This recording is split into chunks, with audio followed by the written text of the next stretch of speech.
जहाँ पे बहुत सारे पशु पक्षी एक साथ मिलजुल कर रहते थे। जल्द ही बारिश का मौसम आने वाला था, इसीलिए सारे पशु पक्षी बारिश के मौसम में लगने वाली पूरी सामग्री और खाने का सामान इकट्ठा कर रहे थे। पूरी लगन के साथ सारे अपना अपना काम कर रहे थे, लेकिन एक खरगोश जो बड़ा ही आलसी, कामचोर और नटखट था, बिल्कुल ही काम नहीं कर रहा था। अरे भालू दादा, लगता है आप बूढ़े हो गए हो। जरा जल्दी जल्दी हाथ चलाओ, अभी बहुत काम बाकी है। बहुत ही धीमे हो आप। इसकी तो मैं टांग ही तोड़ देता हूँ। अरे जाने भी दो बल्लू, इस रिंकू की आदत ही है हर बार किसी की टांग खींचने की। अरे अप्पू दादा, आप इतने मोटे क्यों हो? थोड़ी ज्यादा मेहनत किया करो, फिर आप भी मेरी तरह होशियार और तेज हो जाओगे। कितने धीमे हो आप यार। क्या कहा तुमने? मोटा और धीमा? तुझे तो मैं। अरे अप्पू दादा, गुस्सा मत हो।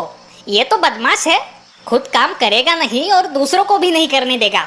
अरे बंदर भाई, आपका नाम बंदर किसने रखा? आपका नाम तो गधा होना चाहिए, क्योंकि आपकी अकल भी किसी गधे की तरह ही धीमी है। तुझे तो मैं पटक पटक के मारूंगा। ऐसा क्या? तो जरा मुझे पकड़ के तो दिखा, मैं तो तुझसे भी तेज हूँ। रिंकू दोस्त, इस तरह अपने बड़े बुजुर्गों का अपमान नहीं किया करते। तुम तेज जरूर हो, मगर इतना घमंड अच्छा नहीं। याद है ना, पिछली बार इसी कछुए ने तुम्हें हराया था। बिल्कुल नहीं, वो तो सरासर धोखा था। मैं थोड़ी देर के लिए सो गया था, मुझे वो फैसला बिल्कुल ही मंजूर नहीं है। तुम सो रहे थे तो इसमें तुम्हारी गलती है। वो दौड़ तो कछुआ ही जीता था। नहीं, बिल्कुल नहीं। दौड़ दोबारा होनी चाहिए, और इस बार दौड़ का रास्ता मैं तय करूंगा। ठीक है दोस्त, हम फिर से दौड़ लगाएंगे। मैं तुम्हारा दोस्त नहीं हूँ। कल सुबह फिर से दौड़ होगी। और इस तरह से दूसरे दिन फिर से दौड़ शुरू हुई। इस बार खरगोश ने बड़ी ही चतुराई से पहाड़ियों वाला रास्ता चुन लिया था। वो तो आराम से ऊंची छलांगे मारता हुआ उन पहाड़ियों से निकल गया, मगर कछुए को चढ़ने में बड़ी ही दिक्कत आ रही थी। वो बार बार चढ़ता, फिसलता और गिर पड़ता, लेकिन फिर भी उसने हार नहीं मानी। वो बड़े निश्चय के साथ चलता गया और चलता ही गया। इस तरह बड़ी ही मुश्किलों का सामना करते हुए कछुआ अंतिम मुकाम तक पहुंच ही गया, मगर इस बार वो ये दौड़ बुरी तरह से हार गया था। खरगोश अपनी जीत पर बड़ी खुशी से उछल रहा था। ये! मैं जीत गया! ये! बिल्कुल नहीं, मुकाबला बराबरी का हुआ। एक दौड़ तुम जीते और एक दौड़ कछुआ। सही कहा। बिल्कुल ठीक कहा अप्पू दादा ने। इसका मतलब है कि एक और दौड़ होनी चाहिए, और इस बार जो जीतेगा वही अंतिम विजेता कहलाएगा। हाँ, ऐसा ही होना चाहिए, और इस बार दौड़ का रास्ता हम ही तय करेंगे। खरगोश को ये बात माननी ही पड़ी। दूसरे दिन फिर दौड़ की शुरुआत हुई। अब तो जंगल के सभी प्राणियों को बड़ी उत्सुकता थी कि आखिरकार ये दौड़ कौन जीतेगा। बंदर ने बंदूक चलाई और दौड़ शुरू हुई।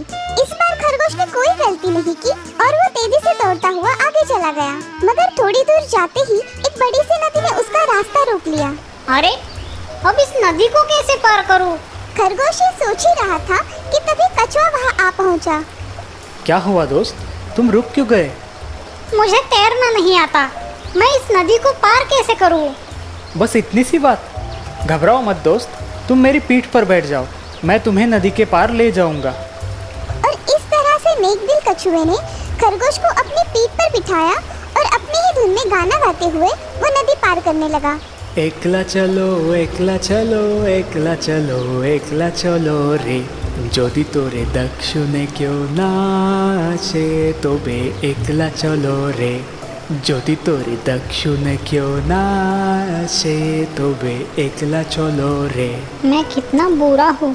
पिछली दौड़ में मैंने जानबूझकर पहाड़ियों वाला रास्ता चुना था ताकि ये कछुआ हार जाए, और आज जबकि इस नदी की वजह से मैं हार सकता था, ये कछुआ रेस दौड़ने में मेरी मदद कर रहा है, ये जानते हुए कि ऐसा करने से वो हार सकता है।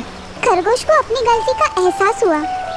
नदी पार करते ही वो कछुए से बोला, तुम बड़े ही नेक दिल हो। क्या तुम मेरे दोस्त बनना चाहोगे?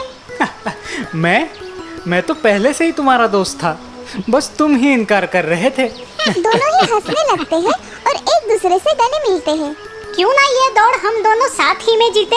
हाँ, पर ये कैसे हो सकता है? तुम तो मुझसे तेज हो। क्यों नहीं हो सकता? मैं तुम्हें अपनी पीठ पर उठा लेता हूँ और इस तरह से हम ये दौड़ एक ही साथ जीत सकते हैं। क्या सचमुच? हाँ दोस्त, सचमुच। और इस तरह से खरगोश और कछुए की दोस्ती हो गई। वो दौड़ उन दोनों ने एक साथ ही पूरी की। सभी पशु पक्षियों में इस अनोखी दौड़ की बड़ी चर्चा हुई।